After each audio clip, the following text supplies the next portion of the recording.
Okay. You are recording now.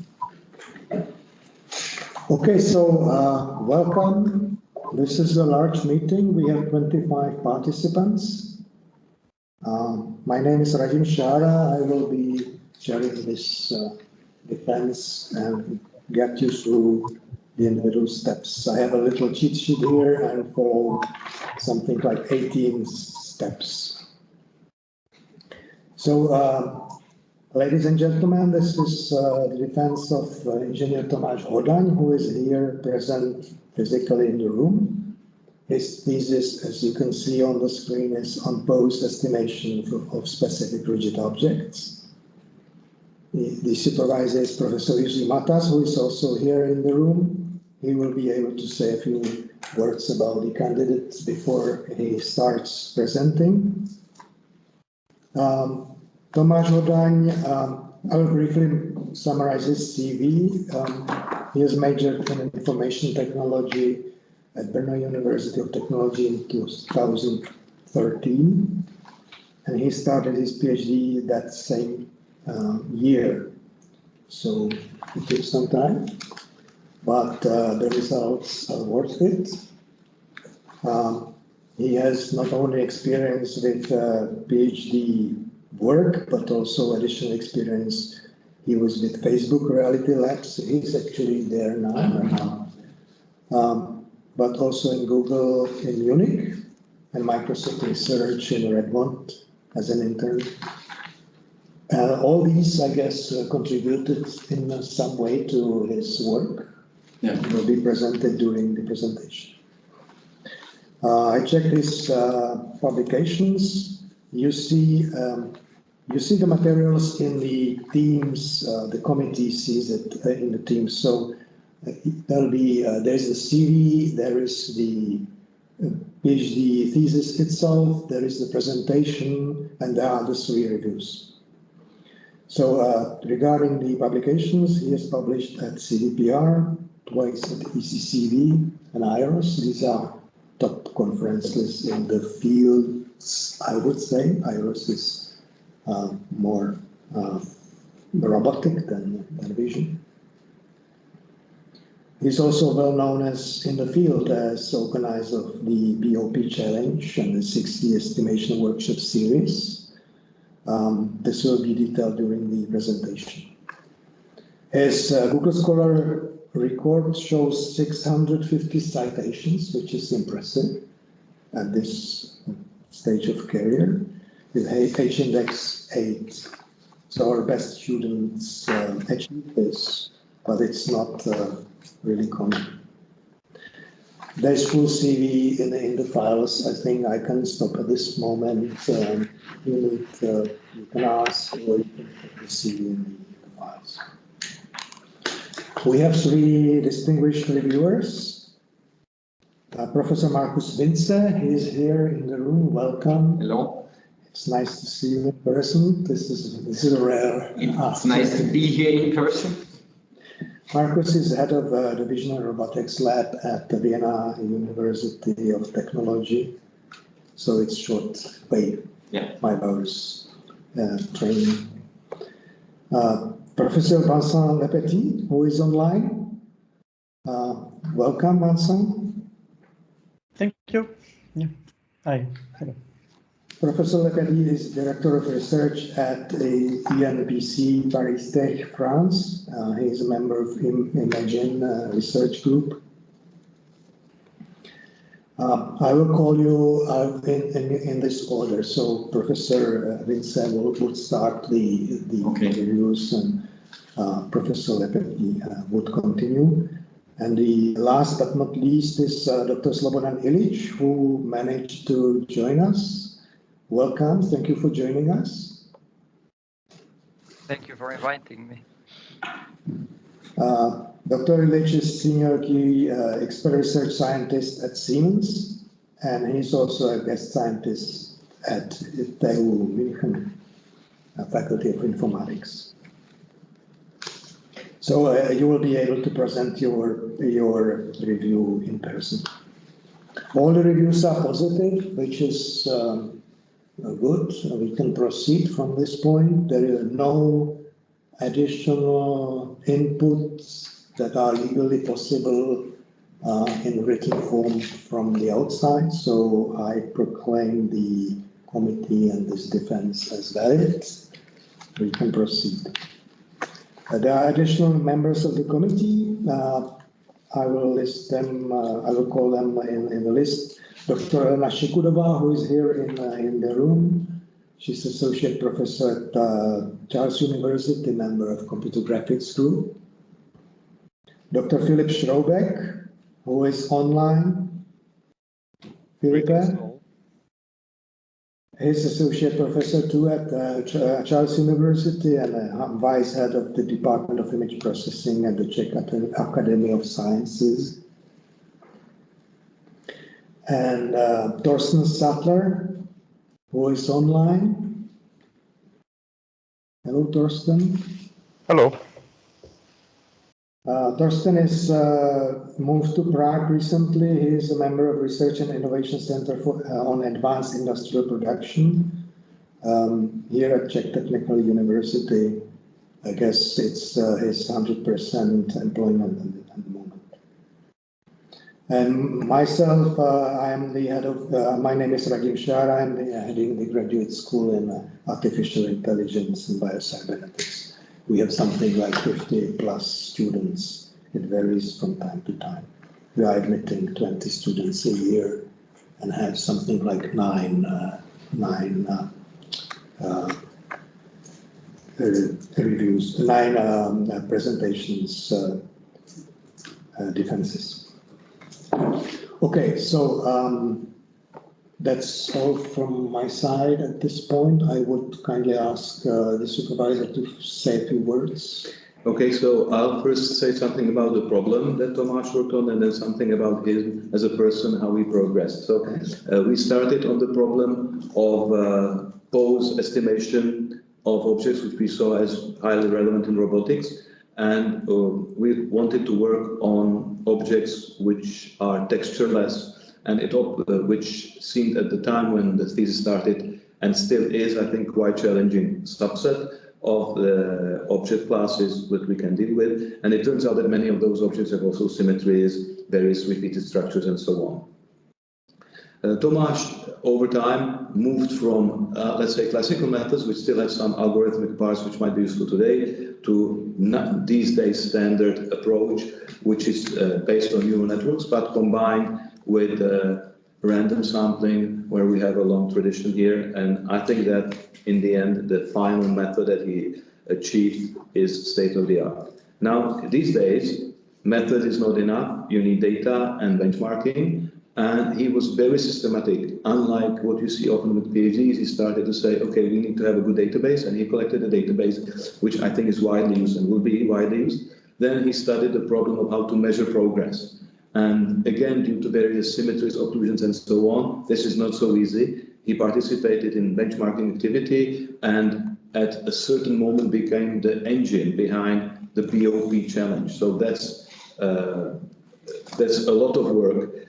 And this allows me to switch to personal. It shows that Tomas is not afraid of adding extra work to his, let's say, already burdened responsibilities. So running a series of workshops is an enormous amount of time. Curating the acquisition, for instance, of the database, checking all the ground truth, another enormous amount of time. And maybe the one thing what he wanted to do is to wait until he has a really successful CVPR paper. And that happened actually on time. So we didn't want to submit until this crown was there, and it happened with the EPOS.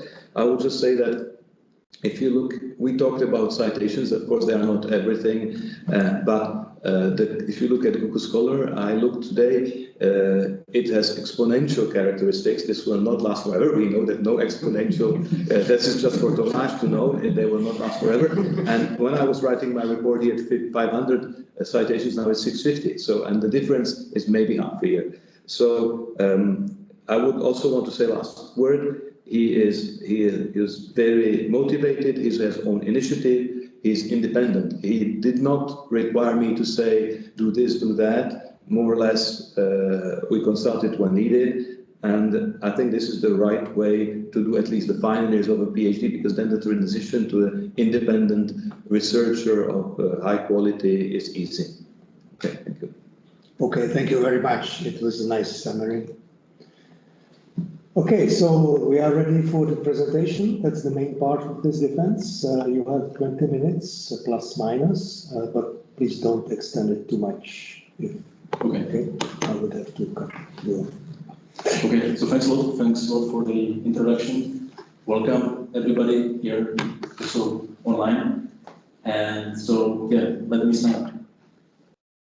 So the topic of my PhD thesis is pose estimation of specific rigid objects, and I've been working on it under the supervision of Professor Jiří Matas. I'll go through my bio again quickly. So before my PhD here in Prague, which I'm defending now, I did bachelor's and master's at Brno University of Technology, partly at the Utrecht University in the Netherlands. And during my PhD, I did 2 internships, one at Microsoft Research in Redmond, one at Google in Munich, and currently starting in November last year, I'm a research scientist at Facebook Reality Labs in Redmond. Let me set up the stage by introducing the problem of object pose estimation, which is the problem we considered in the thesis. So there are several tasks in computer vision where the goal is to extract some information from images. The simplest such problem is image classification, where the goal is to decide what objects are somewhere in the image. Then we have more challenging 2D object detection, where the goal is to detect known objects and localize them with 2D bounding boxes. And then we have even more challenging object pose estimation, where the goal is to detect the objects and estimate their full pose. We considered rigid objects in this thesis whose pose has 6 degrees of freedom, free in translation, free in rotation. This translation and rotation define a transformation from the model frame to the camera frame, and knowing this transformation is important for applications such as robotic manipulation or augmented reality. We considered the following setup, where a method for object pose estimation is at training time provided 3D object models and synthetic or real images which can have RGB or RGBD channels and which are annotated with 6D object poses and also with camera intrinsic parameters. And then at this time, the method is given a single RGB or RGBD image and potentially also identifiers, so the visible object instances. And the goal of the method is to estimate the object poses. We distinguish 2 variants of the problem. If the identifiers of instances visible in the image are provided, then we call the problem 6D object localization. And if there is no information about the visible instances provided, then we call it 6D object detection. In this thesis, we primarily focused on the 6D object localization problem. During my PhD, we touched several aspects of the problem. The first contribution are 2 methods for object pose estimation called hash match and EPOS. The second, achieving the state-of-the-art results at the time of publication. Then I did some work on synthesis photorealistic images for training neural networks, which I did during my internship at Microsoft. Next, we introduced the industry-relevant objects to the academic community by creating the TLS dataset. And last but not least, we created the BOP benchmark, which helped to understand the status quo in the field and became de facto the standard for evaluating 6D object pose estimation. Now let me dive deeper into the individual contributions. So first we have EPOS. EPOS is a method for 6D object pose estimation from a single RGB image that was published at CVPR 2020. Okay. And so if you have a look at the related work, the first methods for object pose estimation date back to the PhD thesis of Roberts from 1963. Roberts assumed that the scene can be composed of simple objects, such as you can see in this image. And his approach was to detect intensity edges in the input image and then fit 3D models, so the simple objects to the edges to estimate the object pose. The later methods can be split into two main categories. The first are template matching methods, which scan an input image and search for a match against a database of templates, which are associated with 6D object poses. And the second group are correspondence-based methods, which establish some kind of local correspondences between the input image and the object model, and then solve for the object poses from these correspondences. The latest methods are based on neural networks and can be split again into two main groups. So the first group is extending 2D object detection or segmentation approaches with pose prediction that can be done either by classification into discrete viewpoints or by direct regression of the pose or the viewpoint. And the second group is predicting 2D 3D correspondences between the pixels of the input image and 3D locations on the model surface, and then typically apply the PNP ransack algorithm to solve for the poses from the correspondences. There are two main approaches how to establish the 2D 3D correspondences that are used in the latest methods. The first approach is to define a fixed set of 3D key points, and then for each key point to predict its 2D projection in the input image. So for objects with distinct and non-repeatable texture or structure, such as the duck here, this works great. So it's, for instance, easy to localize the key point on the peak of the duck, but this becomes challenging for objects with symmetries, such as this ball. For example, the key point on the edge of the ball, its projection is ambiguous, right? It can correspond to any of the pixels on the red ellipse. And what the existing methods are doing, they either compromise among the possible solutions, and they tend to predict the average, which in this case would be the center of the ellipse, which is obviously not the correct solution, or they pick just one of the possible solutions, typically the one with the highest confidence. But this is also problematic because then the final set of established correspondences carries only very limited support for each of the possible poses. The second common approach goes in the other direction, and for each pixel tries to predict the 3D location on the model surface. But the story is pretty much the same here. So this works well for objects such as that, but for ball, we have again this ambiguity. Now the pixel can potentially correspond to any of the 3D points on the red circle. And the existing methods, again, either compromise among possible 3D locations or consider only the most confident one. In Apples, we overcome these difficulties with symmetries by representing an object by a set of compact surface fragments. So here, each region with a solid color represents one fragment. And then we link each pixel of the input image with possibly multiple fragments. So for the duck, we would pick or link this pixel with only the purple fragment on the peak of the model. But now for the ball, we would link this pixel on the edge with all the colored fragments on the edge of the model. We do this by predicting the distribution of corresponding fragments at each pixel of the input image and linking the pixel with all fragments for which a high probability was predicted. More specifically, we use a neural network with the encoder-decoder architecture, and we train the network to densely predict an object label, possibly multiple fragment labels, and also precise 3D locations on the fragments. Then we establish the potential 2D 3D correspondences by linking the pixels with the precise 3D locations on possibly multiple fragments. And then we estimate the object poses from these correspondences by a custom variant of the PNP ransack algorithm, which is aware of the one-to-many 2D to 3D relationship which we established with our correspondences. Here are a few qualitative results on three datasets, TLS, YCBB, and LMO. The left column shows the input RGB image. The middle column shows renderings of the object modes and the ground truth poses overlaid on the input image. And the right column shows the same type of visualization, but now the models are rendered in poses estimated by Apples. Here I picked some nice results, so you can see that it works well on texture, but also on textureless and symmetrical objects.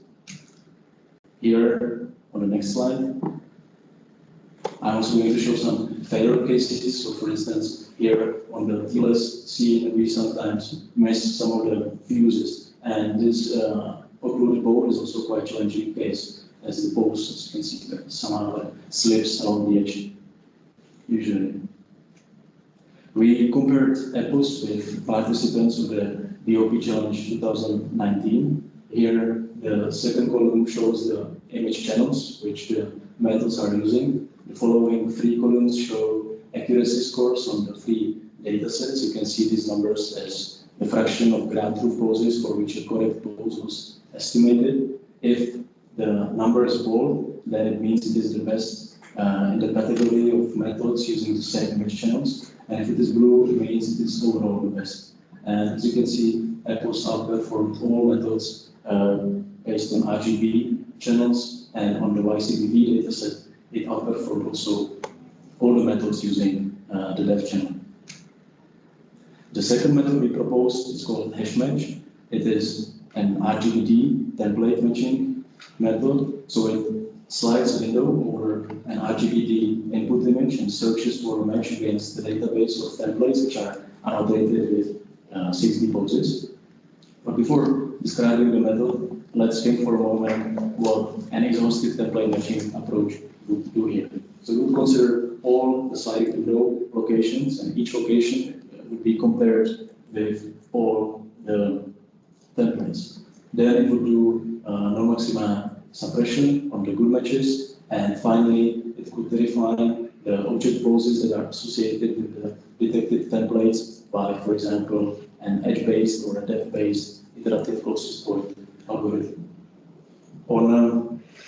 So this exhaustive approach would do L times T comparisons in the template matching stage, which is shown first here, and on a VGA image, this would be typically something like 1 billion comparisons.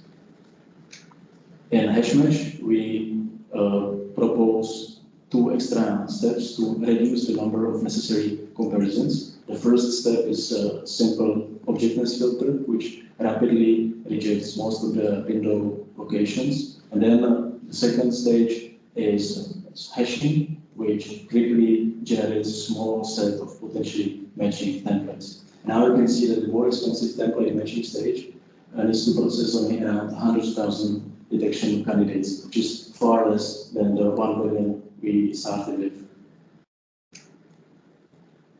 The hashing is done as follows. So we attach a grid of reference points to the sliding window, then we sample triplets of the reference points, and each triplet we describe by orientation of surface normals and depth differences, as is shown in the right image. Then we take this descriptor of a triplet, we quantize it, and use it to retrieve identifiers of templates, which are the same quantized descriptor for that triplet.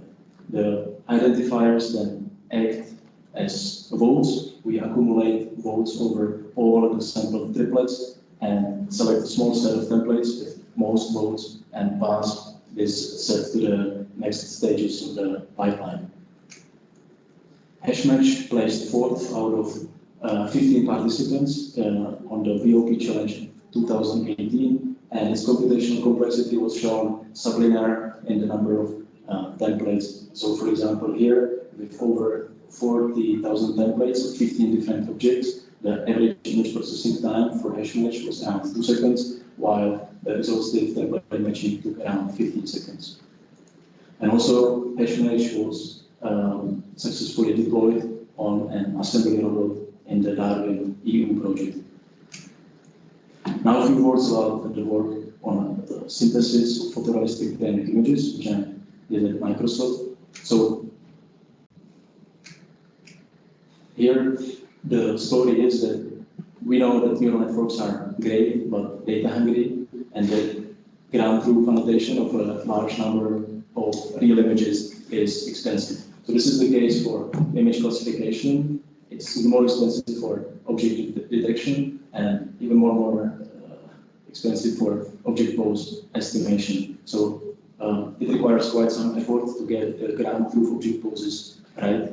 I did that for TLS, and I don't believe that anybody wants to do this at larger scale. So therefore, many object pose estimation methods rely on simple so-called cut and paste synthetic images, which are obtained by cutting object segments from real or rendered images and then pasting these segments on random background images. But the problem with these images is that they lack photorealism, which only enlarges the domain gap between the synthetic training and real test images. And the problems here are that the lighting between the objects and the scene captured in the background images is not consistent. Interreflections and shadows are missing, and the object poses and context are typically unnatural. So we were thinking here, most Hollywood movies are mostly synthetic these days, right? But they look real. So what about taking one of their renderers and use it to generate training images for our networks? And so we did. We took 3D models from the line mode and Radber's APC dataset. We used physics simulation to throw the object models to 3D models of concrete indoor scenes with realistically modeled materials and lighting. And then we used the Arnold ray tracer, which is commonly used for Hollywood movies, and we rendered over 500,000 of images, which you can see in the bottom two rows. And you can see that these images look pretty real. So you can notice some complex illumination effects, such as diffuse or specular interreflection in the bottom row on the shelf, for instance. And in the second image, the first row, there's this nice reflection in the floor, for instance. I find it beautiful. So to evaluate the effectiveness of the generated photorealistic training images, we rendered the same type of, or the same number of the cut and paste images, which served as baseline. And to make the comparison more direct, we rendered the object models in the cut and paste images in the same poses as in the photorealistic training images. So for instance, in the first column, you can notice that the egg box and all the other objects are in the same poses. Then we took the FastRAR CNN object detector and we trained it once on the photorealistic images, once on the cut and paste images, and observed that it achieved 11 to 24% absolute higher detection accuracy on real test images when it was trained on the photorealistic training images. And motivated by these results, we decided to create Blender Pro for Bob, which is an open source and lightweight physically based renderer, which implements a refined version with the described approach. And we used that renderer to create training images for the participants of the DOP Challenge 2020 and observed that quite strong competitive results can be achieved if the methods are trained only on these synthetic images. So notably, fifth method overall out of 26 evaluated methods was trained only on these images with no real training images. Next is TLS. So, okay. So TLS introduced challenges which were not present in any other dataset. It includes 30 objects with no significant texture or color, with symmetries and mutual similarities in shape or size. It includes 2 types of 3D models for each object, almost 40,000 training images showing the objects from different viewpoints, and also around 10,000 test images from 20 different scenes with graded complexity, and which are annotated with accurate ground truth 6D poses. The dataset was quite well accepted, cited over 200 times, and it is still one of the more difficult datasets. We also created the BOB benchmark. BOB officially stands for Benchmark Object Pose, but internally it stands for Big Organized Party. As you can see from the long list of offers from multiple universities and also companies. And we decided to organize this party because the state of the art in the field was unclear. And it was unclear because there was no standard evaluation methodology. New methods were usually compared with only a few competitors on a few data sets, and scores of the most commonly used line-mounted data set were saturated long back. So we created BOP, which includes definition of evaluation methodology, including task definition and several new post-error functions. It includes 11 RGPD datasets in a unified format, and more are coming soon from NVIDIA and Microsoft. Then we have online evaluation system, which has quite nice traffic. So since its launch in July 2019, it has been visited 40,000 times by around 14,000 users. And together with the benchmark, we also organize public workshops and challenges at ICCV and ECCV conferences. So far, we have organized 6 workshops. The last one was at ECCV 2020. And here's the leaderboard from the last BOP challenge from 2020. We had 26 participants. I don't have enough time to go through the details, but if interested, you can check a detailed analysis at the BOP website. To summarize, we proposed 2 methods for object pose estimation, EPOS and hash match. Then we did some work on synthesis, futuristic training images. We introduced the industry relevant objects to the academic community and also created the BOP benchmark, which became the standard for evaluating 6D object pose estimation. And let me say thank you by with playing this video, which shows results of the proposed EPOS method on a video captured by my cell phone.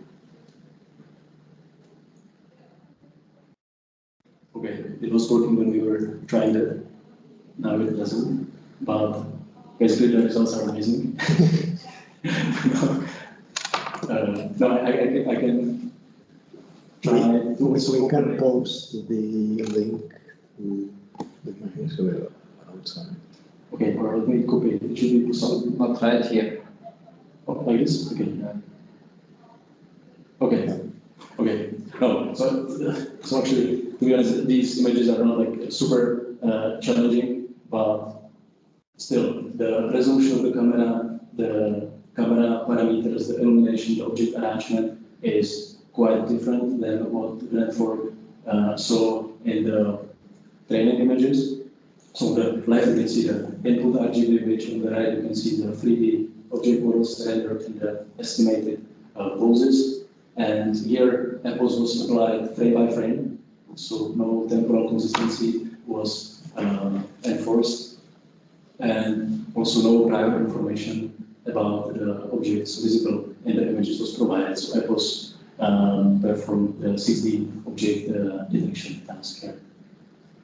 And so you can notice that, for instance, the marker is quite a thin object. It ranges only a couple of maybe 20 pixels, and its pose is a bit like jumpy, but it's most of the time there. It makes some mistakes, but most of them make sense now. Here's why we're moving. So yeah, that's it for me. Thank you. Okay, thank you very much. So thank you also for keeping time. Really? Yeah, it was 23 or something. Okay. We are ready for reviews. I would like to ask Professor Winzer to start. You don't need to read your review, just summarize the contents, and you may have questions, so feel free to ask as much as you wish. Okay. So first, Tomas, thanks a lot for the great talk. Excellent summary presentation. Very nice work. Yeah, I mean, my summary was a bit confused because I only later checked that hash match is earlier and EPOS came later. Because I had a printed version and the PDF version, and there it was the other way around. So I thought EPOS came first and hash match later, and then I thought, what happened here? Yeah. But I think both methods are really cool, contribute. You know, EPOS is like, feels like the next step from our picks to post. So I think really good. And yeah, I cannot pay enough praise for doing BOP. I love it, that's a big party. I didn't even know that. Kiro never told me that you had a big party at the workshops. I think that's excellent, but also before, really coming up with TLS was for us also because we always thought that the vision methods are not working well on standard objects where there's just not so much texture. So I think that really put up the community and told a clear message, you know, that's an open challenge, and then you provided methods to do that. I think excellent work. Okay. So now I can ask a few questions. Please do so. So, you know, where to start? No, I would start actually by an overview question of comparing more. I mean, you had in this thesis an excellent section actually on state of the art, which is, you covered it in the beginning, but I would be more interested since you worked on templates, you worked on a learning method with EPOS, and I'm sure you compared to like PPF, so also like point-based methods. I would like to have an estimate now in view back. Yeah, I mean, the templates is like old, but still I remember we had for some objects some very good results with templates.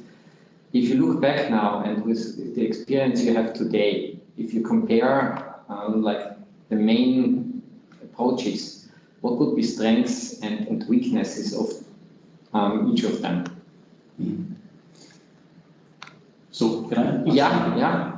Okay, so I will start by maybe different aspects, right? So first, performance, like that's kind of exploding with the new deep learning based methods, right? So there, I think the traditional template matching methods or PPF still can. Exactly, that's why I'm asking, because PPF is still very high up, and what is it, 10 years old, 11 years old? Yeah, now it's exactly. Yeah. So I also in general, like I would more believe in deep learning based methods. If you train them in some environment, show them some new one. I would say in general performance, the latest methods would be better, but there is definitely one obvious strength of the traditional methods, template based or PPF, that you can very easily train the method to recognize new objects, right? So the method, everything stays the same. You just capture images of a new object, add it to the database of templates, and it can instantly start detecting, estimating the new one. pose. And so while for the learning methods, it's a bit more complicated step. So there are methods like trying to do this in some few shot or zero shot way. Yeah. But from what I've seen, like, it seems it's not that far. But this is definitely interesting research direction. Yeah. How to make the deep learning based methods to learn instantly. Basically. Yeah. Given maybe some base set of objects from which figure out the basics and then can click add to new objects. Yeah, I mean, that is anyway one of the big problems. You know, for learning new novel objects, we always need quite some long way. We need quite some data and we need quite some learning time. Yeah. And yeah, but that comes at the end, because that's for me like more a future outlook. May I have a few specific questions on the methods? So for example, regarding the fragments. You know, how did you decide or select what you have now on creating that size of fragments, you know, versus possible other options? So the way it really was that we had the idea of, If you want to go through slides, it's 19 or 22. okay.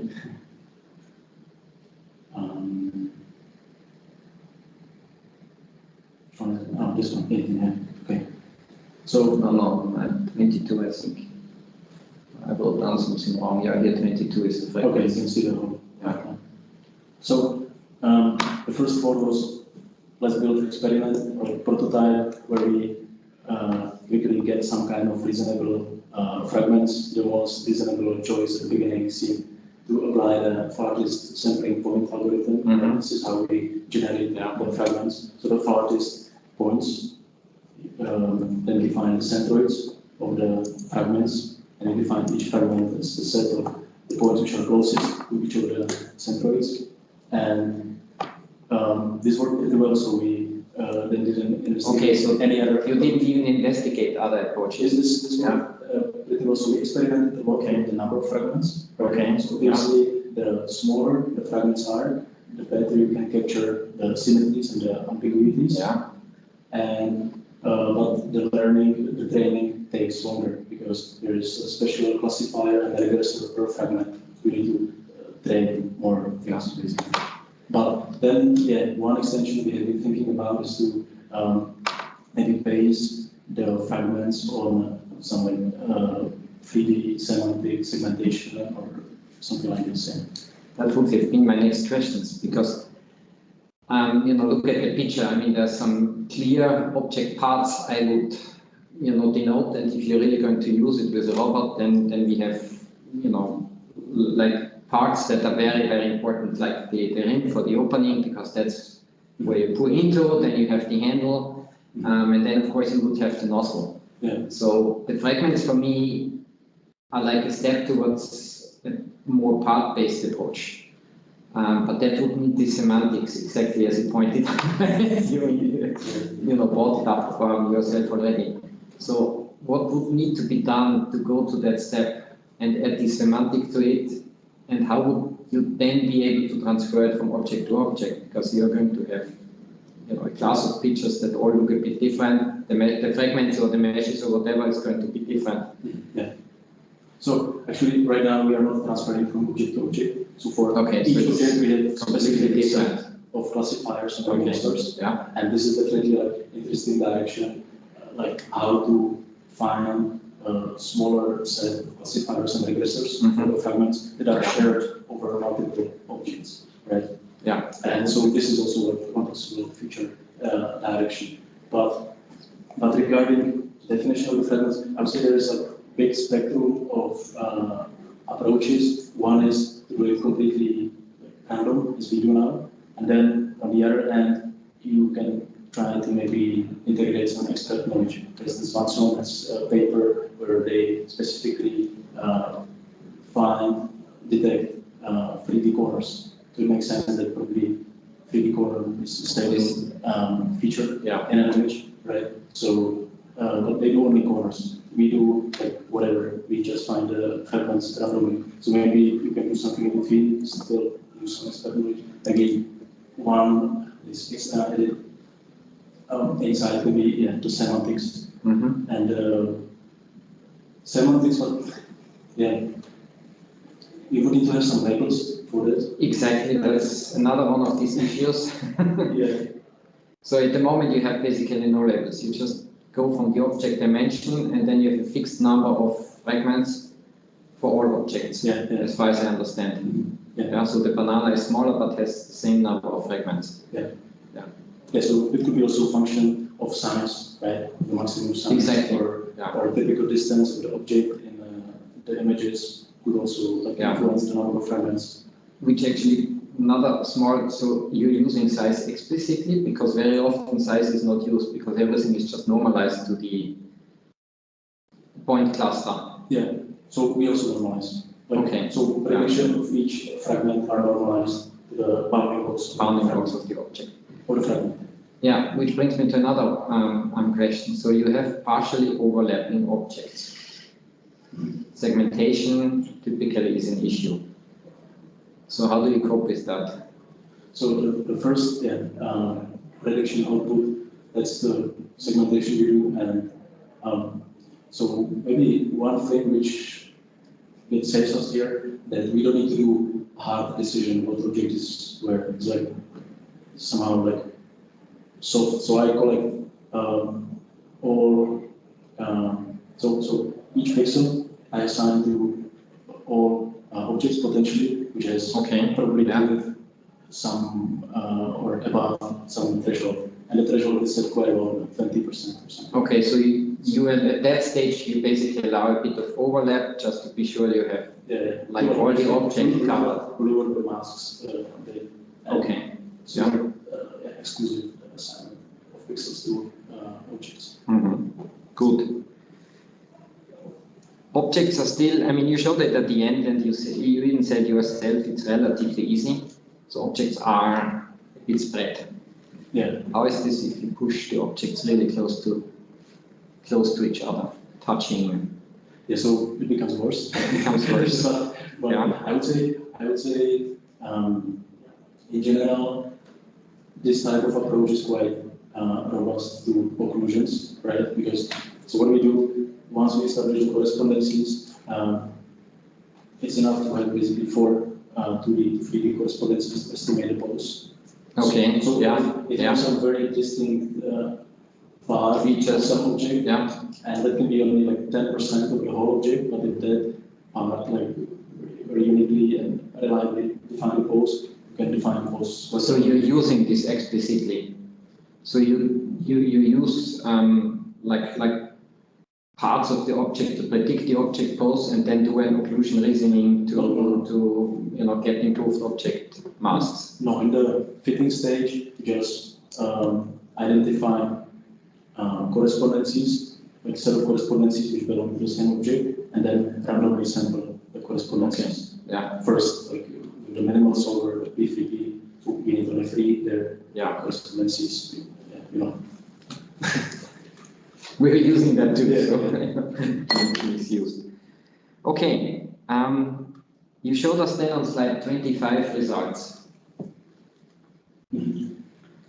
And actually before you showed a bit on what's going on, but if I see T-less and in line mode occlusion, we are at 40%. Yeah. I mean, 60% is a long way to go. What is this 60%? Because the examples you showed were like there were a few objects not there, but 60% is a bit more than a few objects. So what are these 60%? Yeah, so okay, I said, I asked you to roughly imagine these numbers as a fraction of the relative poses, which are correctly estimated, right? Yeah. For which there is correct pose estimate. But So actually, can you first, just to be clear, define correct? Yeah. Because that's already important on how much deviation is allowed. Okay. To be correct. So let me start with pose error functions, right? Yeah. So you have pose estimate, you have ground truth pose, and we evaluate the quality or the error of the pose estimate with 3 different functions with respect to the ground truth pose. Okay. On each of these functions, you have some threshold of correctness. So for each, you basically binary classify it as correct or not correct. But this threshold is not fixed to just one value. We evaluate these functions over a range of values. Something like is done in a COCO segmentation channel. So you have range and some steps. Yeah. So we have also ranges for each of these 3 functions, and for each value, we calculate if or decide if that pose is correct or not correct. We do this for all the pose estimates with the whole database, and take average for that setting. We take then average for the next setting, and so on. And then take average of all averages. Okay. And this is this number. This is this number. Yeah. So and still, where's the and 60%? I mean, yes, and what I wanted to say is that the range is quite strict. So it goes from something I feel like 1 or half centimeter tolerance to maybe 5 centimeter tolerance. Okay. And for some data sets, like even the ground truth accuracy is not.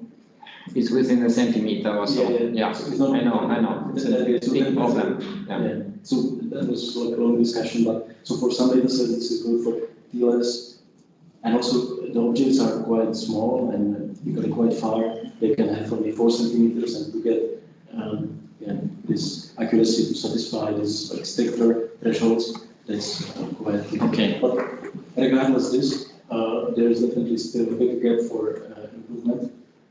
Well, what's the biggest gap?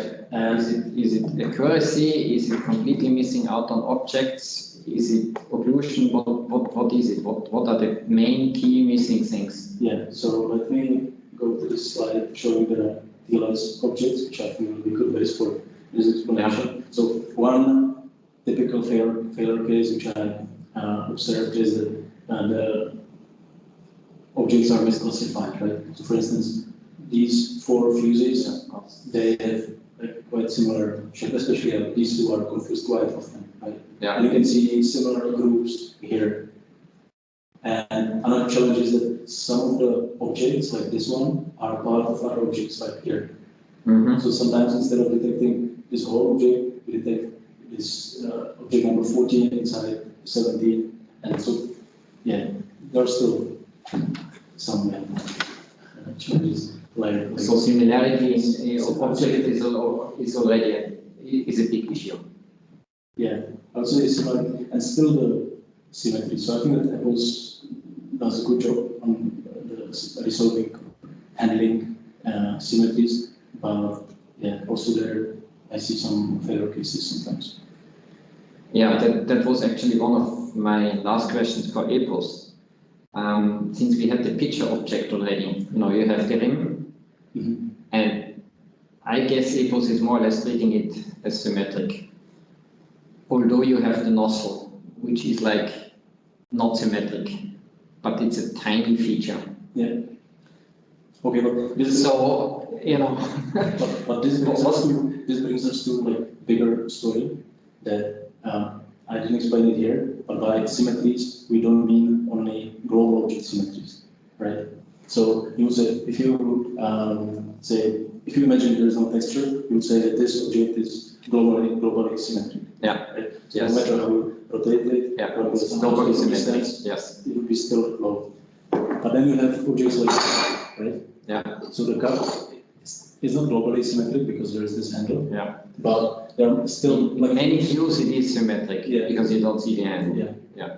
And so this was, I think, the main motivation why we didn't want to explicitly enumerate the symmetries and use them in method. And we wanted the method to learn these ambiguities. So now Apples can learn these ranges.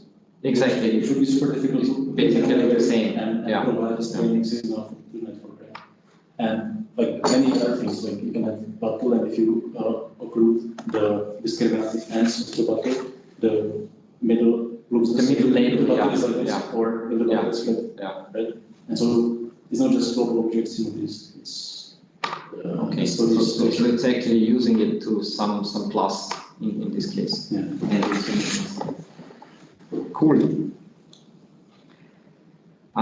Maybe one more question before I leave questions to others. You mentioned then for the template matching post refinement. So in Apples, there's no post refinement step. No.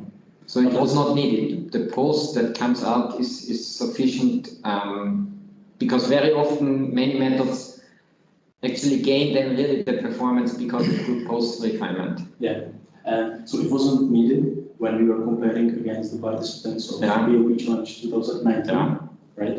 So we didn't need refinement to achieve state of the art, but now on POP Challenge 2020, we can see that Apples is on a 16th, and that's like one big reason for that is that we don't do any refinement. And if you look at this column with the label refine, Yeah. so all these methods, Or this method still refinement. I know. and the refinement helps a lot. So that's not Exactly. That was yeah. my experience. Refinement helps. So I was always wondering. So you think for Apples it would also help? Yeah. So And push it up again? yeah. So for the next challenge, I'm preparing.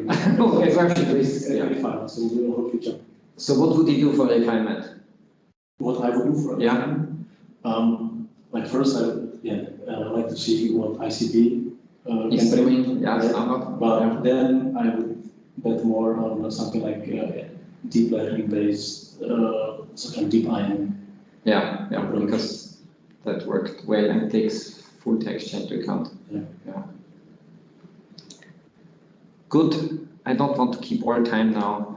I have many questions for Tomas, but I think I'm very happy already. Maybe there'll be a chance later on. Yeah, maybe for some final overview questions. Okay, so thank you very much. I hope that's okay. Thank you. Thank you, Tomas. I would like to ask Professor Lepeti to continue with his review. Yep, thank you. So yeah, I will summarize briefly my review maybe first. So we'll come back to the two methods to hash match and epos anyway. Just to say that I like a lot the fact that Tomas tried to solve and also solved the real problem. So in terms of symmetries, in terms of also computation times, which is important for this kind of applications. Also to try to learn quickly new objects. We are losing you.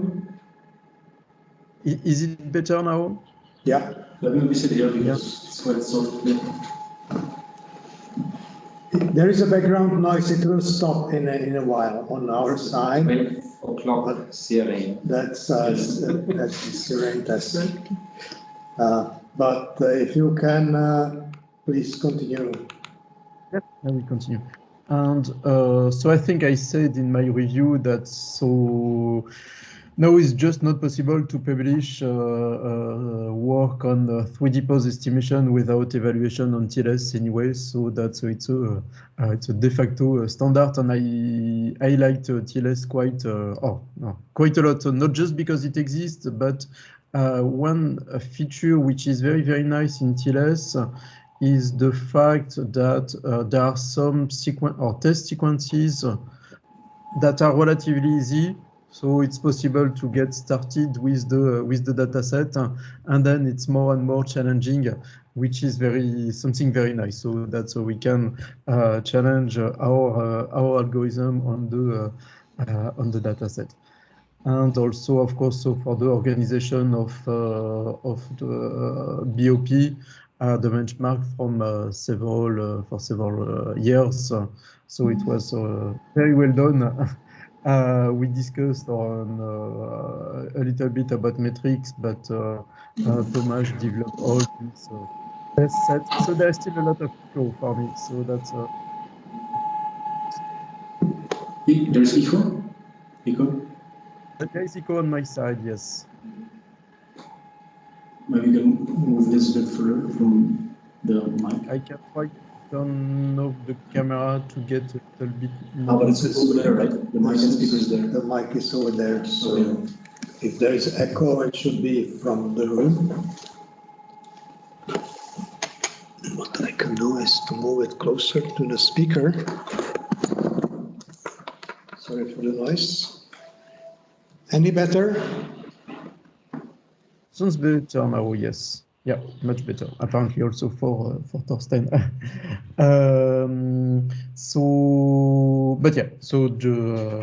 Just to conclude that the work that Tomas did during his PhD, so that's of course, so the two methods are very interesting, but the contribution to the community is also very, very important. So I think Jerry already said that. And the manuscript itself is very well written, very well structured, so it's very easy to follow, even if there is a lot of information. So I will ask still a few questions, and maybe so I will start with the first method in a chronological order with a hash match. And actually, so that's also interesting because I was also a reviewer of one of the PhD students for Marcus, was also using these template-based methods for learning very quickly new objects, and that's actually a very important problem. So with deep learning, it's very tempting to do a lot of learning, but for practical applications, that's good to be able to handle new objects very quickly. What do you think about template-based methods? So is it still a good idea? Because that's now maybe hash match is relatively old. So would you do the same thing, or would you take also a template-based approach to solve the same problem now, or would you develop something else? Okay, so I would say it depends on the problems. If I wanted to have a method which works in the wild, I would rather go for something based on deep learning, some networks. But then if I was supposed to create some method for, let's say, controlled industrial environment for, I don't know, some quality checking where the camera is above some black belt, and I would know, let's say, that there's always just one object passing by, then I think the template matching would be a good choice here, especially because it's very easy to learn, so the company wouldn't need to like buy GPUs for training the networks and things like this. But then, so with the deep learning approach, you would still need some time to learn new objects. So that's for you. Would that be a problem for maybe more in the wild applications? Or? So I feel like if you wanted to use template matching approach in the wild, you would really need to capture quite exhaustively all possible lighting conditions, all possible backgrounds, and maybe also colors of the object, depending what the object class is, right? So, and this could yield to like, I don't know, millions of templates, which would be quite difficult to process then. And so, yeah, I would rather buy a GPU and train neural network. Of course, you still need to show the neural network, the object under all these conditions, right? Like different lighting and stuff. But then at inference time is almost instant. It's just like one feed forward of the network, rather than like going through millions of templates. But you would still. So my point maybe is with deep learning, you will still need a training phase. So do you think that there is no good methods still that could learn new objects very quickly? So maybe without a training phase. So maybe you would still need to capture a few images, but be able to detect the objects very quickly without going this training stage that deep learning methods would require. So you would still go for deep learning and a training phase apparently. So I would go. So okay. So if the training speed is the concern, then I would first identify some base set of objects which are as distinct as possible. Train the neural network on this base set, and then I would try to proceed in some few shot manner that I would assume that I have at least few images for the new objects, and then I could do like feed forward of with the network on the new images, then take the features and basically throw away the classifier or the predictor which I trained before, and just use the features maybe for some nearest neighbor search or something like this. Okay, so a combination of deep learning and template-based method, basically. Yeah, but with like hopefully a richer representation of the features. Okay, thank you. And so for EPOS, so you discussed quite a lot in your presentation about the different ways of predicting a pose, which would be maybe predicting the 3D locations of pixels or the 2D locations of 3D points. But you didn't really discuss about predicting directly the pose. So if we were able to predict directly the rotation translation, that would make probably the method simpler. So that seems, actually that's what, so that was Cozy Pose is doing. So they directly predict the rotation. So it's in the form of two vectors, which, in my opinion, is simpler than predicting, for example, the 3D locations of pixels. So as you do and as other methods do. So what is your feeling? Is it what is the best method at the end? Predicting 3D locations of pixels, 2D location of 3D points, or directly predicting the 3D pose? Yeah, so I would say the direct regression methods again suffer in the cases where there may be like multiple or even infinitely many poses that are indistinguishable, consistent with the image, right?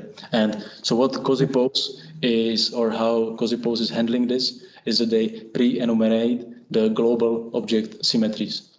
And when calculating the training clause, they always take the minimum over all the possible poses. And from the minimum, they calculate the training signal, which is then used to train the network. But as I described the story before, this covers only part of the ambiguity story, right? So this can handle only ambiguities due to global object symmetries. But this couldn't handle ambiguities due to occlusions, some partial symmetries, like I showed the example with the cup, right? So No, that's true. That's true. Yeah. But maybe there is another way of modifying the loss function. Okay, but that would be another method anyway. Because the method of handling occlusions is pretty clever. So the way it's done, so it's not from the Cozy Pose paper, but that was from the Knox paper. But anyway, so that was pretty clever. So maybe there is a way to handle or to extend, sorry, this loss function. Yeah, so I can imagine that if you could somehow, if you know the visibility mask at training time, right, together with the set of, but still, I feel like, okay, so the brute force approach, how to do this, would be to first identify the visible part of the object in a training image, right? And then take the 3D object model, try all possible fits, and remember the fits where the model like is aligned well with the visible part. And so in brute force way, you would need to do this for every single training instance. Because you cannot know in advance like how the ambiguity or what will cause the ambiguity. And so now the question is, can we like proxy this somehow with some like clever loss function? Yeah, we can make a new method now and submit it to some. Okay. But so that's okay. Good answer. And maybe one more question about EPO. So what is the scalability with respect to the number of objects? So because the output of the network is linear in the number of objects, if I understand correctly. Yeah. So this is something what I also mentioned briefly, that one interesting future direction would be to find a common set of fragments, right, and share it over the objects. Because right now we have 64 fragments per object, so there are like 64 times n output channels of the network, which clearly doesn't scale well. Like you quickly bump to memory limits on your GPU with this approach. So sharing the fragments somehow could be interesting research direction, definitely. Oh, yeah, okay. So that's when you are starting to have a very large number of objects. Yeah, you could do clustering on fragments and maybe label the fragments. Yeah, so that makes sense. Yeah. Okay. And so maybe so one question which is very important for me these days, and so I had about the use of synthetic images and what is the best way to use synthetic images. So you argue for realistic training images. I had the feeling that with for Cozy Pose, the philosophy was more so this domain randomization thing, where the realism is not important, but it's more the variety of the images. So I saw that in your manuscript, so you have this table where you compare the different type of synthetic images, but but now I'm a bit confused because after watching the presentation from Cozy Pose, I was completely convinced that domain randomization was the way to go. And when I read your manuscript, so that's not so clear anymore. So what would be the correct way? What is the really what should we do? So I would say, yeah. Yeah, so when you do the rendering and the paste on real images, maybe there is some artifacts when you merge the two, the rendering, the virtual rendering, and the real background, and maybe there are some artifacts that you introduce there that could be avoided. Maybe I don't know. So I would say that photorealistic rendering and randomization are complementary, so which we also show in the paper about the BOP Challenge 2020 from ECCV Workshops 2020. And there we collaborated with Jan Labé, the first author of Cozy Pose. And the experiment we did is that we applied his strong data augmentation. That was, I think, first shown by Martin Sundermeier in his augmented autoencoders paper, that a strong augmentation really matters, that it really helps. And so Jan Labé used that in Cozy Pose, and then with Jan Labé we did one experiment where he applied this strong data augmentation on the cut and paste baseline images, trained the Cozy Pose network.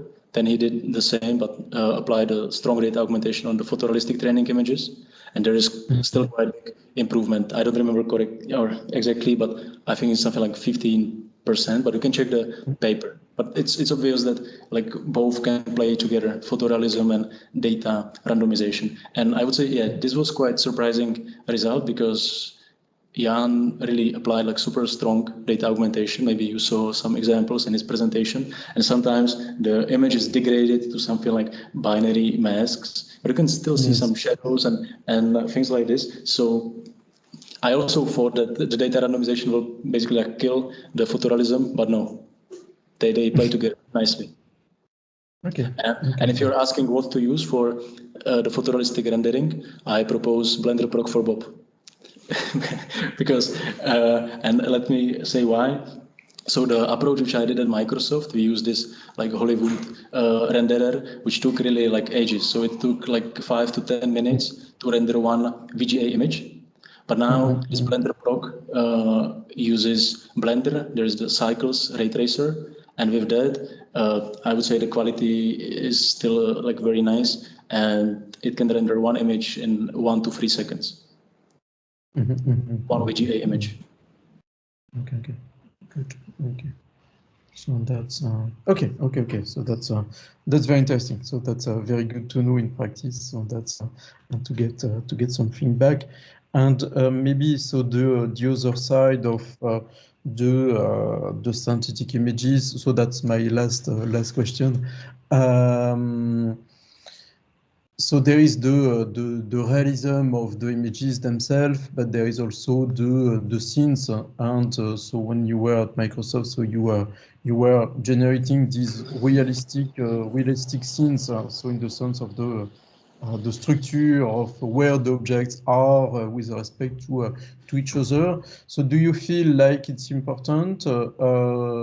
Is it so because that's also complex to do correctly? So there is also, so go ahead. Yeah, so I would say, so we use the scenes at Microsoft mostly because they were handy. They have like artists, and actually some of the scenes exist physically, and they created like precise 3D model of those. So we could then even capture like real data in the same environment. And that was like the motivation why we mostly use the 3D models of the scenes. But then, yeah, when we were creating the Blender proc for Bob, we bumped to this problem that, yeah, getting 3D models of complete indoor scenes is either super expensive, you need to buy them, or those which are for free are not really high quality, right? So in Blender proc for Bob, what we did, we just threw all the objects in a cube, and to the cube we assigned a random PBR texture. And so we don't have the direct comparison. We would need to have, again, like images of objects in the same poses, but maybe once in the scenes, once in the cube. But the images from Blender proc work well. So I would say it's probably not like super crucial. I would say the important aspect there is that the inter-reflection between the objects and the ground like play together. There are shadows cast like realistically and things like this. But this is what Professor Madas also pointed out, that we don't have clear answers to this. So there are like series of experiments we were thinking about how we could answer these questions, not only speculate like how important the shadows are and things like this. But yeah, we don't have these answers at this point. Oh, that's definitely a lot of work, yeah. But so that's you already did quite a lot during your PhD.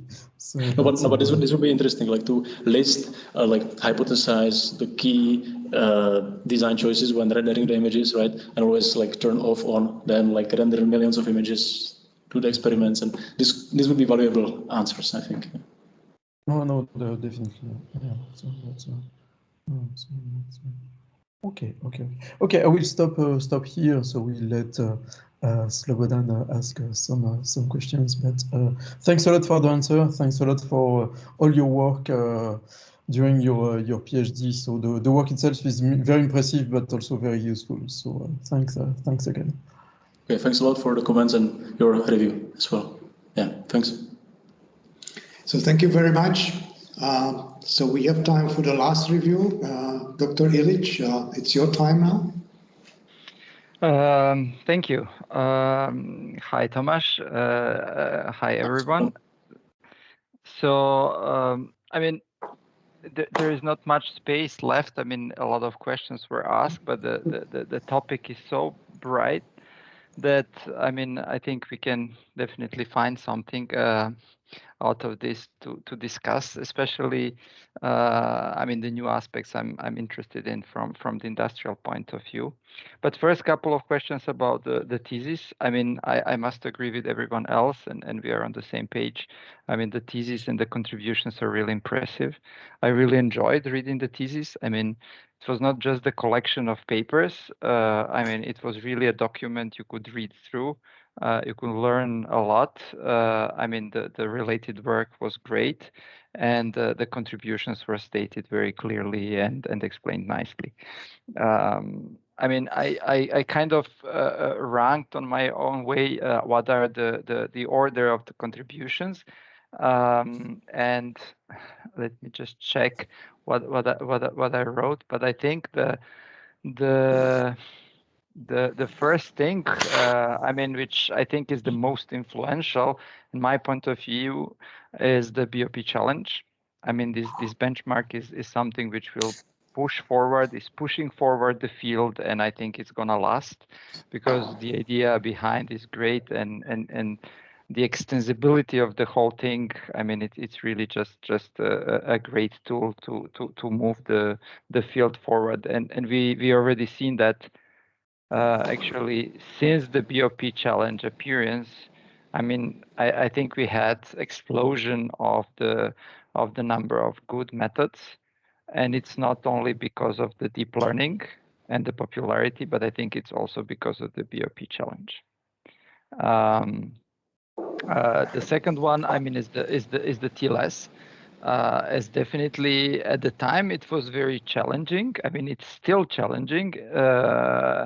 But as Vincent said, I mean, it has these different kind of levels of difficulty, so allows you to start with easier scenes and go to more complex ones. But what is very interesting, and actually I rediscovered now through this discussion, I mean, which one of the challenges, I mean, maybe not, yeah, omnipresent in there, but I mean, this detection pose estimation of the very self-similar objects. I mean, you have a couple of examples where you have these fuses which are basically the same. There are a couple of details which they differentiate and I think this is something which is becoming very common. I mean, in many fields. I mean, these self-similar objects. I mean, you could imagine that like a lot of like screws to detect and estimate the pose. They will be all similar. I mean, this is the case also with these fuses, and moreover, they are symmetric. So that was another thing. The next one, the epos. I mean, of course, the method itself brings a lot of new insights into that, especially these fragments, which I liked a lot. I also like the aspect of scalability. That, I mean, a lot of methods are still not scalable. I mean, the field is kind of stuck there, which is, yeah, I think one of the challenges, how to scale, and to scale not to 10 objects, 20 objects, but to maybe like hundreds and thousands of objects, which brings us also to this retraining issue, which sometimes is prohibited.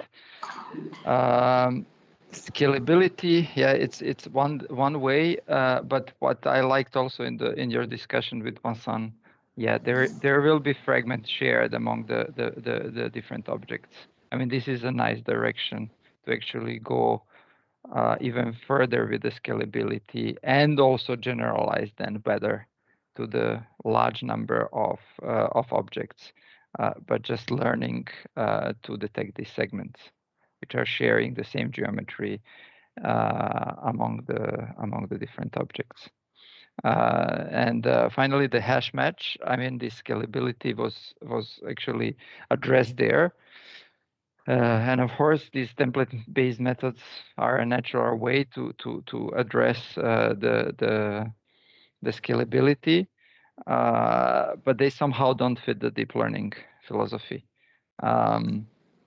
And the interesting question would be, how do you combine those and the deep learning in order to actually get the scalability? So that would be a short overview of my reviews. And I would like to ask a couple of questions. Maybe one thing which was not discussed here, and I see it evidently. I mean, here in this table, for example, or any BOP challenge table, that deep learning methods are dominant, and they are dominantly using the RGB images. But if we make a step back, I mean, at least until the last BOP challenge, the PPF was leading. I mean, it's still holding very well, and it's using the depth images. I mean, somehow the deep learning methods are much slower in using the depth images. So, I mean, can you comment, for example, on that? Why is that, and especially how do you connect that to the synthetic data? I mean, rendering RGB is easy, but how do you see this gap between the depth, real depth, synthetic depth, and what are the reasons why not the deep learning methods are still not using or exploring the depth images or the combination? What would be the natural next step, as I would expect, or everybody from us would expect to be used? Okay, so I would say, yeah, first of all, like, thank you for the review, for the comments, and also for the question now. And so I would say, yeah, it's true that the deep learning methods were struggling for quite some time on how to effectively use the depth channel as input, right? And I would say that was until the point net came out. And so the challenges of the depth channels are that, yeah, not all the values are defined, right? So apply directly to the convolution is problematic because what to do with the missing values and things like this. And also, like, most of the depth is rather smooth, not carrying that much information. So you would need to focus or hope to focus on the edges with convolutions, but the edges tend to be very noisy, right, from real depth sensors. So it's not really a good playground for convolutions. But since the point net, which basically transforms the depth map to point cloud, right, and then treats the point cloud as unstructured set of 3D points. This seems like a reasonable way to go, and we have seen several methods. I think one is the most prominent is probably the dense fusion. I think it's called, where they have two branches. One is based on the point net approach, another on, and the point net takes the depth channel. Then another branch is standard convolutional branch, and that processes the RGB channels. So, and after the dense fusion, there were many follow-up methods doing something similar. And I think that, yeah, this approach makes sense, but it's true that we don't have direct comparison with the cozy pose or these methods because we don't have any participants from this field in BOP yet, but we already tried to approach the offers of this dense fusion and the other related methods and encourage them to participate in the next BOP challenge. So yeah, it would be interesting to see how they compare on the same data sets with the same evaluation metric.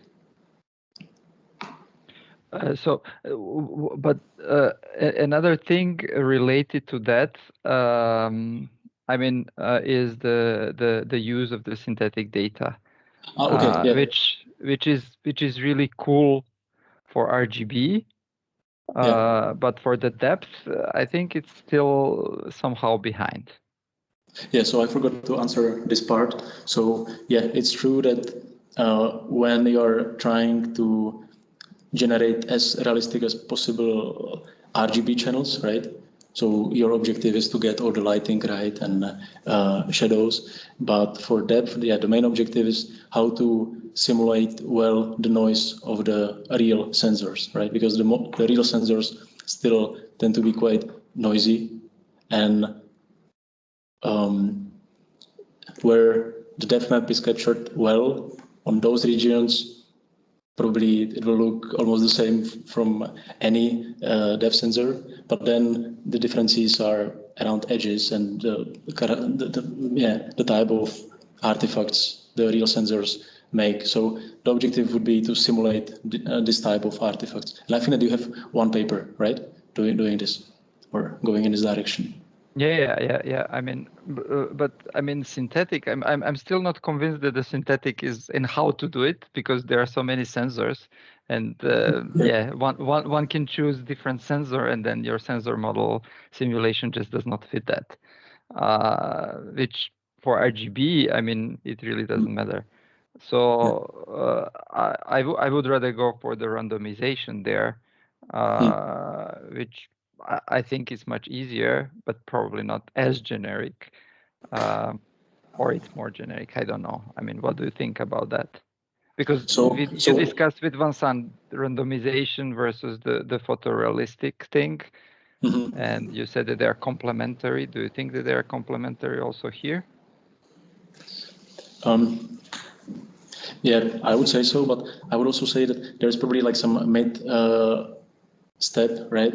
So instead of trying to train some network to simulate noise of specific sensor, I think that it would be fine if you do it like per category of sensors. So if you take all the structured light sensors, I would say there the artifacts tend to be similar. So maybe one network could be trained for those. Maybe then you have time of flight sensors where again the artifacts tend to be a bit different. So I can imagine that per these categories, it could be the noise could be simulated, and then on top of that, yeah, again, so maybe randomization would help. Okay, thanks. So continuing on the depth, I would like to go back to the 10 years ago when we did this PPF, and I was not aware that it's gonna be so successful, and even nowadays make a trouble that with some methods we cannot actually beat it. And I mean, for me it seems like a very good compromise in a sense that, I mean, it does not do any kind of training, even though this, computing the point pair features and hashing in the beginning we call kind of training, but it's, very trivial and very fast. But that is something which actually adapts to any kind of object, which we don't have at the moment with deep learning. I mean, for deep learning, we need to do retraining when we have every new object appearing. And I mean, this I find an issue. I mean, this connects to the scalability, connects to the possibility to generalize to a new unseen object. I mean, so what do you think? Maybe there was a slight discussion with someone about this, scalability, how to extend it, how to actually bring the for example, the template matching together into the deep learning, how to avoid actually these retraining sessions. I mean, there was few shots you mentioned as a solution. I mean, can you give some of your thoughts about these scalability issues? So I would say it also depends on the plans for the future, right? So the PPF, for instance, works super well. Yeah, like even surprisingly well. Not surprisingly, but yeah, it's still up there. On rigid objects, when you have quite rather higher quality depth map, right? But then if you want to move to piecewise rigid, maybe flexible objects, object categories, there you need to be able to handle many more like parameters, degrees of freedom. And that's the path where I think deep learning based methods will do better job, because it will become at some point very difficult to like model it with some simple like coordinate frame, which is used, for instance, for the voting for rigid object pose in a PPF, right? And so that's one thing. I feel like there's some limit what you can do with PPF. Another thing is that it relies on depth map, right? And yes. So if you see the history, like for a long time, the object pose estimation methods were trying something on RGB images. Then depth images came. It was a huge jump in performance. But now the RGB methods are slowly converging to the methods which are using also depth. And now the question is like, do we really need the depth? Like, it would be better to use just RGB cameras, right? Because there is already quite some information in it. There's like the discussion what Tesla is having, right, with the other companies like Volvo, like whether to use LiDAR or whether to solve everything from RGB images. I mean, I would argue a little bit here. I mean, it's more it's not philosophical, but I mean, RGB is great because it's simple, but it still has this ambiguity in depth when you do the pose estimation. I mean, I don't know. I mean, from your experience with EPOS, I mean, where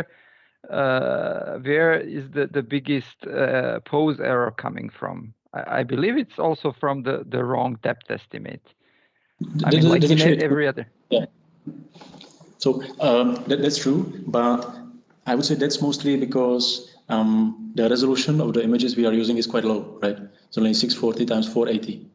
Once you get like 4 times that resolution, you can then estimate the depth even more accurately. So now we did some experiments and at the typical distance where, for instance, the line mode objects are, if you enlarge the silhouette by 1 pixel from all sides, that corresponds to moving the object by 5 centimeters.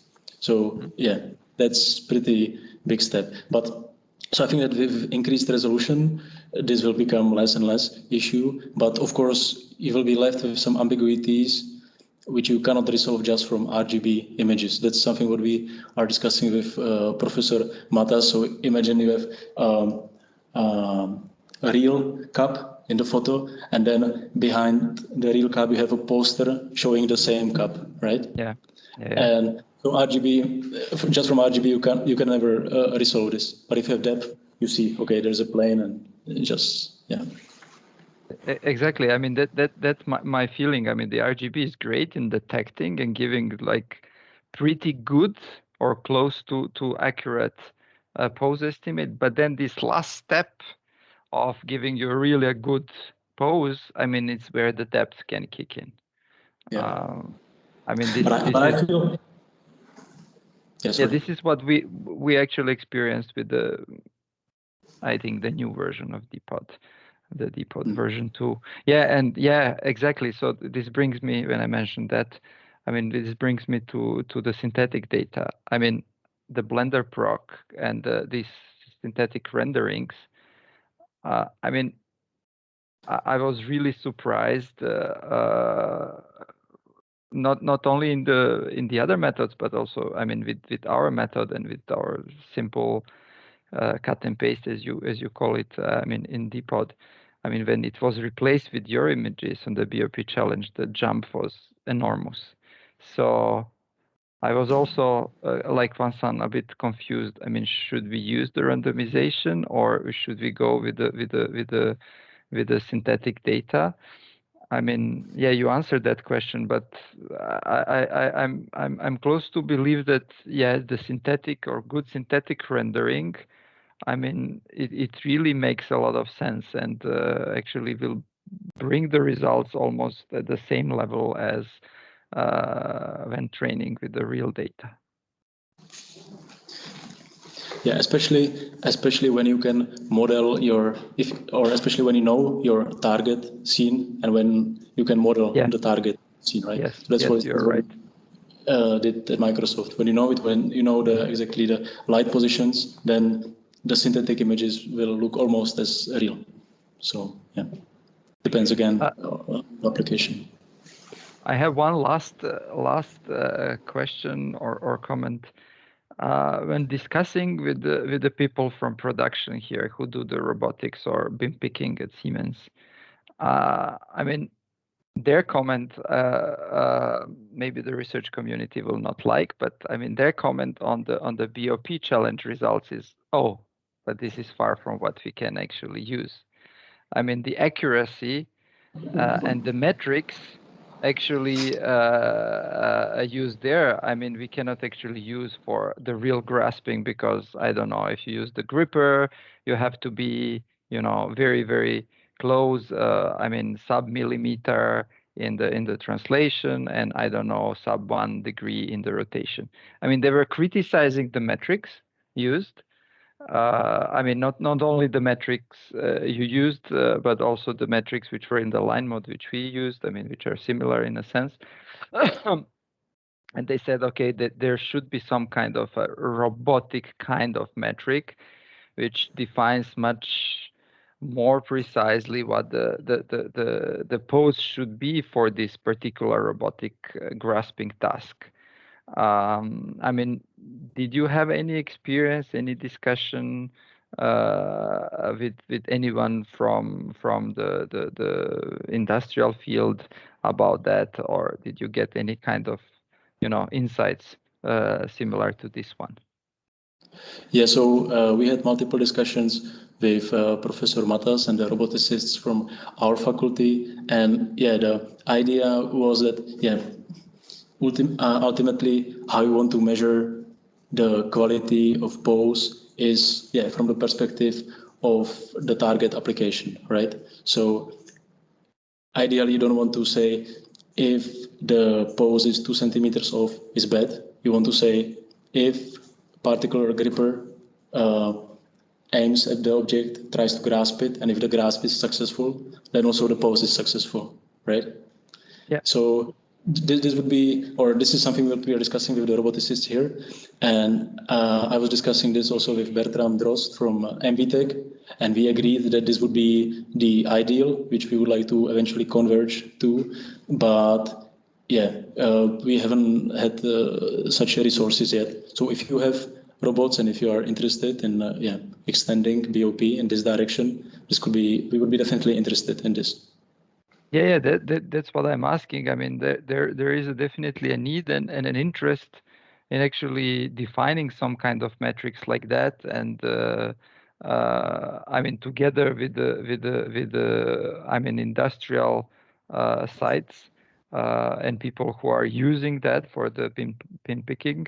I mean, to define some kind of metric which will be relevant for their applications. And I think it would be great to have it in the BOP challenge. I mean, it will attract not only vision people, but a lot of, you know, IROS, ICRA people, robotics people into this world.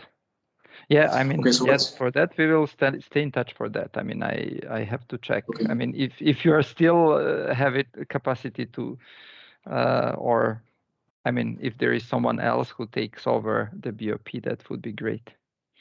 Okay, yeah, let's definitely follow up. And yeah, so I'm still involved, but now there is also Martin Sundermeyer and Jan Labé. So that's like kind of the core team of BOP. Okay. And we are still planning to organize it and keep extending that. Okay, cool. Yeah, then we'll keep in touch for that. Okay, cool. I mean, so from my side, I mean, that would be all. I would not take any more time, and I would like to thank you for all your answers and comments. Okay, thanks a lot as well for your questions and review.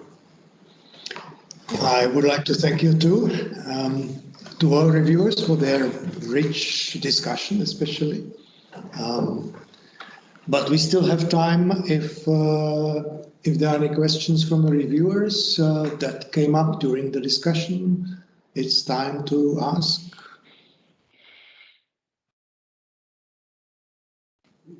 If I may have one. Yeah. Following up actually on what Slobodan said, I think that was a very good point. You know, that there's a gap to robotics, but I think the gap is bigger than, you know, you're able to grasp it. Because able to grasp means I got it, but it could be by chance by many factors. And then the question is, you know, can you put it down in a location where you would want to have it? Mm-hmm. And that depends very much on how you have it in the gripper. So it's like an extra thing. Mm-hmm. So how about object pose estimation in the robot hand? Because that would then be an interesting thing. Yeah, so you grasp it and then you want to verify. Check, verify in hand, where is it?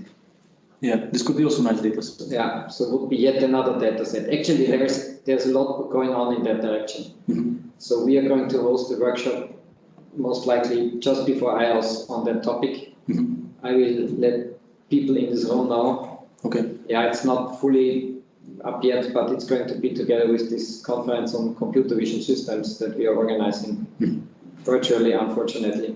2 years in Vienna, I hope. Yes, that sounds good. So I think that would be excellent, because there's quite a bunch of groups working on that and they don't have a conclusion yet. But joining forces would be excellent. Yeah, that sounds great. So if you have data set and if you could follow like the BOP format. Yeah. So that we can then include. Yeah, we use it, so we like it. Okay. Okay. So then let's follow up as well on this. So I think that's excellent. And my really last question would be, you know, like the standard PhD defense question that I'm just curious about. So starting over now, I think you would do many things differently. You know, what would be the first thing you would really approach because you think it's lacking now? This is difficult because I think that, so probably the biggest challenge in PhD is to find the topic which needs to be solved and which you want to solve, right? And yeah, you can be lucky, you can make this journey faster somehow, or I don't know, but it's difficult to say what I would do differently. So we tried like different things at the beginning. We focused on object detection, on textualist objects, still with some traditional approaches that didn't work. We were doing this for like 2 years. Then we were like, okay, there are these RGBD images, so maybe we can try the pose, and then that's where basically this path started. So I would say it took like at least 2 years to find like a playground you want to play at. So. But then from that point, what I would do, so the first 2 years, I don't know, it's just like loading. You need to load all the things first, and then you need to make your mind segment all the information somehow, and then decide and follow the decision. But from that point, yeah, it's difficult to say. I don't think that. Yeah, one thing which I regret is that I didn't have time to apply the refinement to apples here. I see, because you see the pixel pose jump a lot with that's my experience. So you refinement step just you jump in this 20 seconds to exactly what 4. Yeah. You know, exactly. So this would be a very good jump for apples. This was my regret, because then apples will be more visible, right? Right. Yeah. Thank you. Yeah. Thank you. So thank you. More questions from reviewers? If none, the audience is also welcome to ask questions. So part of it is the committee and the audience. I guess the committee has precedence. My questions were answered basically during the discussion. So online. Most of mine were as well, but just a short question about the hash match. How did you get the triplets? Were there some fixed set of, or was it randomized, or how did it? Yeah, so we selected, I think, like 100 triplets, and that selection process worked as follows. So we first generated, I don't know, like I think 10,000 of triplets, and we calculated the entropy over all the templates, and then we picked only a smaller set of 100 or something triplets with the highest entropy. Thanks. So it's all Okay, thank you. More questions from the audience? Philip Schrobeck, he's a member of the committee actually, so Philip. Okay, can you hear me? Yes. Yeah, we have come closer. All right, thank you. I just have a really, it's not really a question, but rather a comment, because the discussions here were extremely interesting and very thorough between you and the reviewers, which is really, that's great. That's perfect. That's how the defense should look like, I think, and should be a new standard for all the defenses in the future. But I just wanted to point out maybe an interesting field where the things that you have done during your PhD may be applied. And it's, I think this, if you heard about the cryogenic electron microscopy, which is electron microscopy when you are taking measurements under very low temperatures, and they use it for getting a 3D structure of proteins. And I know in this area that they require a method for determining the pose of the proteins, because they just have the same protein which is on a they put it on some sample on like a mesh, so they replicate the protein. It is replicated many times, and then it when it landed on the sample, then it lands differently with different pose. So then you have a measurement where you have the same protein, you observe it like multiple times, always with a different pose, and you want to estimate this pose. So maybe it's a totally different field, but I think it could be interesting if you get in touch with someone who is doing this cryogenic electron microscopy and maybe ask them if, for example, this can be applied here. Isn't this done by Thermo Fisher in Brno? Well, Thermo Fisher is definitely involved there in that as well. Yes, and they are very close to your home. I've heard something similar, actually. Yeah. So that could be a good new data set for BOP as well, probably. Yeah. Okay. Yeah, thanks for the comment. You're welcome. Thank you, Philip. Torsten is calling attention. So Torsten. First of all, Tomas, thanks for the great talk and the very interesting discussion. It was a pleasure listening to your answers and very nice work done in the thesis. I have one question regarding the use of the fragments. So as I understand it, you quantize the object into, I guess, a fixed set of fragments so that you can essentially have a multimodal distribution over them. But so the ambiguities arise due to symmetries, like both reflection, rotation symmetries. Have you thought of explicitly modeling this in a parametric way? Because in most cases, like for a mug, it would just be a rotation around the central axis. Yeah, so there's actually something which we explicitly wanted to avoid, like using these global symmetry information, because yeah, most of the time it's rotational symmetry, as you said, but sometimes not the full one, as for the cup, right? Sometimes it can be even like translation, because if you have pen and if you cover the discriminative ends, so you have like 5 centimeter offsets which you cannot distinguish.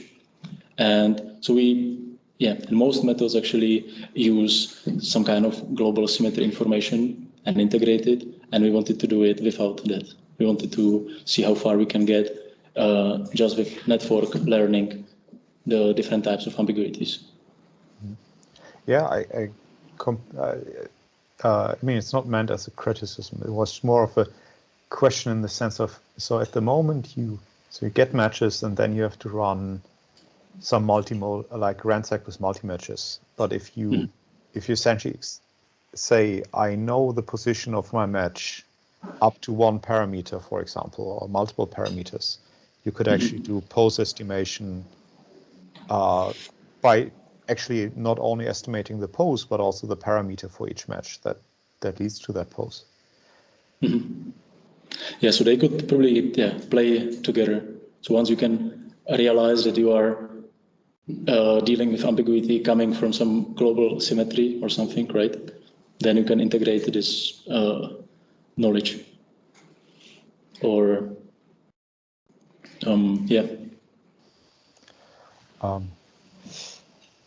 but yeah, as I said, it's not meant as a criticism. I was just curious to get your answer on this. And I have a second question, which goes again in the direction of photorealism versus data augmentation, less photorealistic data. So for optical flow, one way to generate the training data is just have a set of random objects with random colors, random textures floating around through the scene in complex patterns. Whereas you seem to get the result that photorealism helps. Do you know where? So you could think of this as so what's the difference between those tasks? Because in the end, you also rely on low-level correspondences to some degree. So I would say, I don't know the state of the art in optical flow now, but I was working on it at some point, and I would say there the local information is more important, at least as long as you have texture, right? You don't have some like ambiguities because of lack of texture. But for the object pose estimation, I would say you need typically more global context to realize what's happening with the object. It is like occluded and how far it is, and so my guess the difference is the basically extent of the neighborhood from which you need to extract the information. And for the optical flow, since if my hypothesis is correct, since you need only a smaller neighborhood which cannot capture shadows and these interreflections and these illumination effects, which I discussed anyway on such small area, then you are probably fine with like chairs flying in the air, right? As is the most common data or one of the popular data sets. Okay, great. Thank you very much. Yeah. Thank you, Torsten. So more questions? Any? Last call for questions from anybody? I see nothing in the chat.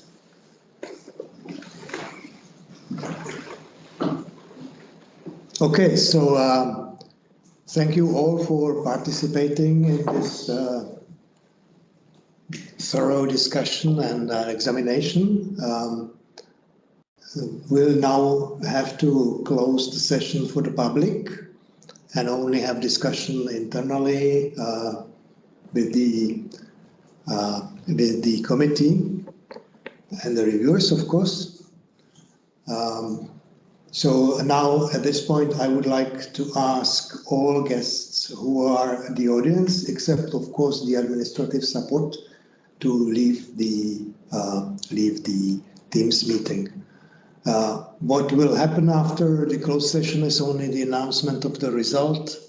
If you strongly wish to get in again, just try to join again and we'll let you in afterwards. Okay? So let's give them time to leave, and if you will not leave, we will let you in. Okay? We keep leave. Do I stay? Sorry? Do I stay? You do, yes. And you will probably have. You will stay. You will stay. You cannot stay. And stop. And you should stop. We should stop recording. Yes. And I should disconnect, you said, right? You should disconnect, and you should disconnect too, actually.